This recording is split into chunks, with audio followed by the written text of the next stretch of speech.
తిరుమలలో మీరెప్పుడైనా శ్రీవారి పాదాలు దర్శించుకున్నారా? ఈ గుడి ఎక్కడో చెప్తాను. వెంటనే ఈ రీల్ అయితే సేవ్ చేసుకుని తిరుమలకు వచ్చే వాళ్ళకి షేర్ అయితే చేయండి. శిలాతోరణం క్యూ లైన్ దగ్గర లెఫ్ట్ సైడ్ అప్ అయితే వెళ్ళాలి.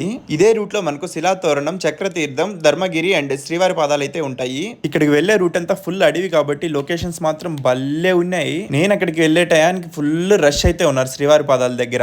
చూడండి ఎంతమంది జనాలు ఉన్నారో. శ్రీవారి పాదాల దగ్గరే మనకైతే దీపాలు, టెంకాయలు కూడా ఉన్నాయి. నాకైతే నా బ్యాగు, హెల్మెట్ మోయడానికే సరిపోయింది. ఇక్కడైతే ఒక చెట్టు ఉంది. మొత్తం దేవునికి సంబంధించిన ఉయ్యాలు అయితే కట్టేస్తున్నారు. సంతానం కలుగుతుందంట ఇక్కడ కడితే. నాకైతే ఆ కొన్ని మెట్లు ఎక్కి పైకి వెళ్ళడానికి హాఫ్ అన్ అవర్ అయితే పట్టింది. అంత మంది జనాలు ఉన్నారు. ఫైనలీ నేనైతే పైకి వచ్చే స్వామి పాదాలు దర్శనం చేసుకున్నాను.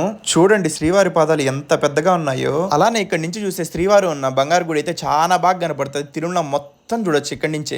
మేబీ తిరుమల కొండల్లో ఇదే పెద్ద కొండ అనుకుంటా. అందుకేనేమో ఇక్కడ నుంచి చూసే తిరుమల మొత్తం కనిపిస్తుంది. శ్రీవారి పాదాల దగ్గర తినేవి కూడా దొరుకుతాయి అన్ని రకాలు. అలానే ఇక్కడ షాపింగ్ కూడా చేసుకోవచ్చు. ఇక్కడ కనిపించే ప్లాంట్ మీరు ఎప్పుడైనా చూసారా? మనం టచ్ చేయగానే ముడుచుకొని పోతున్నాయి ఇవి.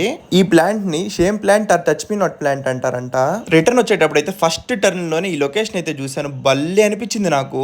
మీరు కూడా తిరుమలకి వచ్చినప్పుడు ఈసారి తప్పకుండా విజిట్ చేయండి. ఓం నమో వెంకటేశాయ.